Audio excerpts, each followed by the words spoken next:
కుటుంబం మీద మమకారం అన్ని పక్కన పెట్టి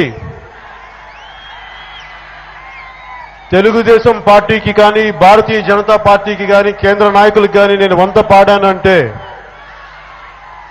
మనందరికీ మీ అందరికీ అనంతపురం జిల్లా కరువుతో సహా పోతుంది, సరైన నిధులు వస్తాయన్న ఒకే ఒక్క ఆలోచనతో నేను వాళ్ళకి మద్దతు పలికాను.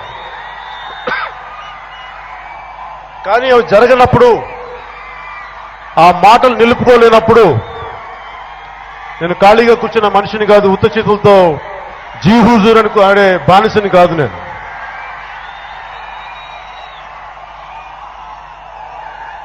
మీకు ఇది ముగిసిన అధ్యాయం కావచ్చు గాక, కానీ మీరు మమ్మల్ని వంచి మోసపుచ్చి ఎంతో నమ్మకం పెట్టుకున్న మాకు మీరు మాటలతో వంచారు, మోసం చేశారు. దీని నుంచి మీకు ఇది ముగిసిన అధ్యాయం కావచ్చేమో, కానీ దీని నుంచి ఒక సరికొత్త రాజకీయ అధ్యాయం మొదలు పెడతాం జనసేన పార్టీగా మీ అందరి మద్దతుతో.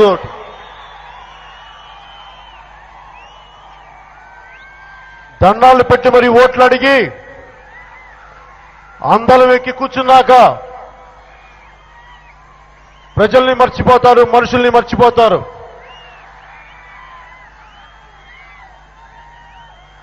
కదిరి దగ్గరున్న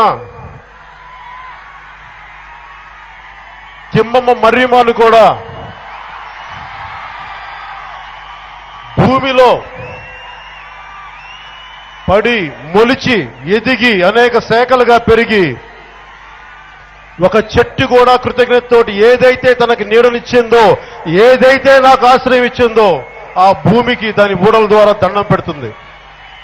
అలాంటిది మనకున్న సమకాలీన రాజకీయ వ్యవస్థ, రాజకీయ నాయకులు ఓట్లు అడిగి అవి చేస్తాం, మీకు అండగా నిలబడతామని చెప్పి ఈ రోజున మర్చిపోయి ఆకాశం వైపు చూస్తా ఉన్నారు.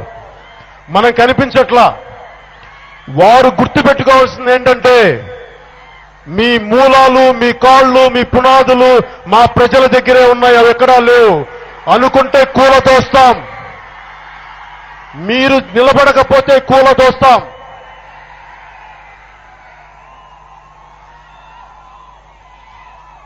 ఈ స్పెషల్ ప్యాకేజ్లో తలా ఒక మాట మాట్లాడతారు.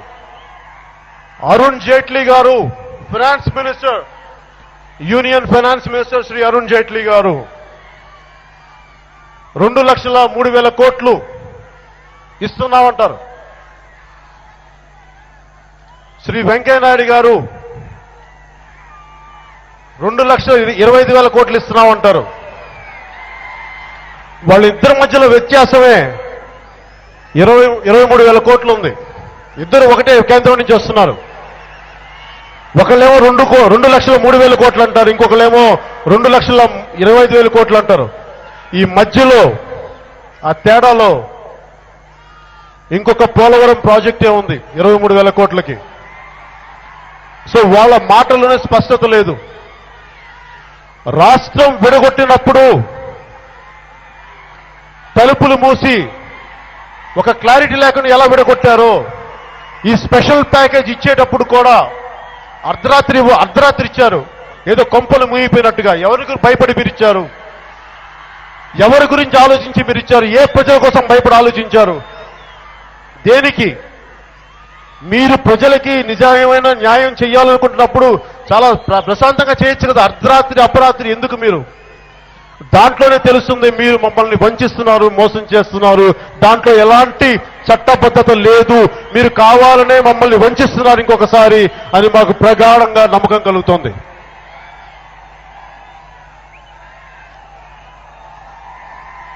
మొన్న నిపుణులతో కూర్చున్నప్పుడు వాళ్ళిచ్చేది కేంద్ర ఆర్థిక సంఘం 1,70,000 కోట్లు చిల్లర ఇవ్వాల్సి వస్తుంది. దీనికి ఏంటంటే, ఇది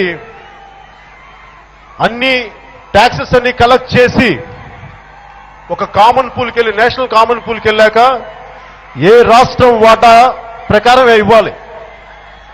ఇది వీళ్ళు స్పెషల్ ప్యాకేజ్ అనౌన్స్ చేసినా చెయ్యకపోయినా ఇది మనకి వచ్చేదే ఇచ్చేది. దీనికి చట్ట ప్రకారం మనకు వచ్చేది. ఇది ఎలా ఉందంటే వీళ్ళు ఇచ్చింది ఇంట్లో ఉన్న ఆలికి అన్నం పెట్టి ఊరికి ఉపకారం చేసినట్టు మాట్లాడుతున్నారు కేంద్రం. దానికి మన రాష్ట్ర ప్రభుత్వం ఆహా ఆంధ్రభోజ ఓహో ఆంధ్రభోజ అని చెప్పి చప్పట్లు కొడుతున్నారు, మెచ్చుకుంటున్నారు, సన్మానాలు చేయిస్తున్నారు, సన్మానాలు చేయించుకుంటున్నారు.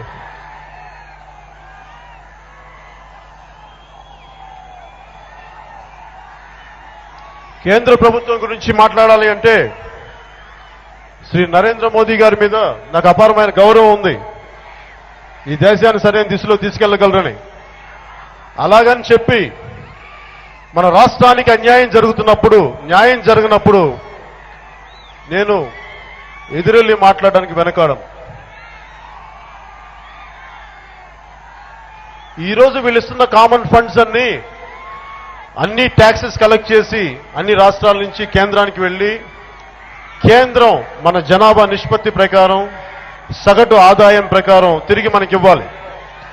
దాని ప్రకారం 1,70,000 కోట్లు ఇవ్వాలని చెప్పి కేంద్ర ఆర్థిక సంఘం నిర్ణయించింది. దానికి లోటు బడ్జెట్ రెవెన్యూ లోటు ఉందని చెప్పి ఇంకొక 22,000 కోట్లు వేసుకున్నా కానీ 1,92,000 కోట్లు. కానీ మరి ఈ 2,03,000 కోట్లు 2,25,000 కోట్లు వీళ్ళు ఏ పద్ధతిలో చెప్తున్నారో నిపుణులు అన్నారు, ఇది మాకైతే అర్థం కావట్లేదని చెప్పారు. ఇది కేవలం ఇది వాళ్ళ పొలిటికల్ స్కిల్, వాళ్ళ రాజకీయ నైపుణ్యం, రాజకీయ చతురత తప్ప మీకు చట్టపరంగా ఏమి రావాలో అవే ఇస్తున్నారు కానీ ప్రత్యేకించి స్పెషల్ ప్యాకేజ్గా ఏమి ఇవ్వట్లేదు. మీరు అడిగినా అడగకపోయినా పేరు ఏది మార్చినా అది మీకు రావాల్సింది. ఇది కేవలం మిమ్మల్ని వంచేదే అని చెప్పి ఆ నిపుణులు చెప్పారు నాకు. ఒకవైపు మేము మీకు 10% పెంచాం ట్యాక్సెస్లో అని జాతీయ స్కీమ్స్ లో మన్రేగా ఇలాంటి స్కీమ్స్ అన్నిటి కలిపి 69 స్కీములతో పాటు కేంద్రం రాష్ట్రాలకు ఇవ్వాల్సిన నిష్పత్తిని తగ్గించింది. ఒకవైపు తగ్గించి ఇంకోవైపు ఇచ్చామని చెప్తున్నారు. ఇవన్నీ పేపర్లో అంకెల్లో గారిడి తప్ప ఇంతకు మించి ఇంకేం లేదు.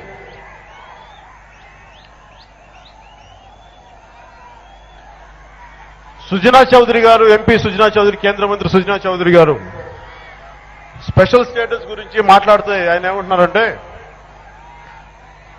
ఒకప్పుడు ఇండియన్ ఎయిర్లైన్స్ ఉండేది, ఇప్పుడు ఇండియన్ ఎయిర్లైన్స్ తీసేసి మనం ఎయిర్ ఇండియా కింద మెర్జ్ చేసాం. అంత మాత్రాన సర్వీసెస్ ఆగిపోయినా సర్వీసెస్ మారిపోయినాయా? ఏమైంది? వెళ్లాల్సిన వాళ్ళు ప్రయాణాలు ఎలాగే చేస్తారు. దీన్ని బేస్ చేసుకొని మీరు అదే కావాలి, ఎయిర్ ఇండియా కావాలి అని కూర్చుంటే పిచ్చితనం అని అన్నారు. అలాగే పోస్టల్ లెటర్స్ అన్ని పోయి ఈమెయిల్స్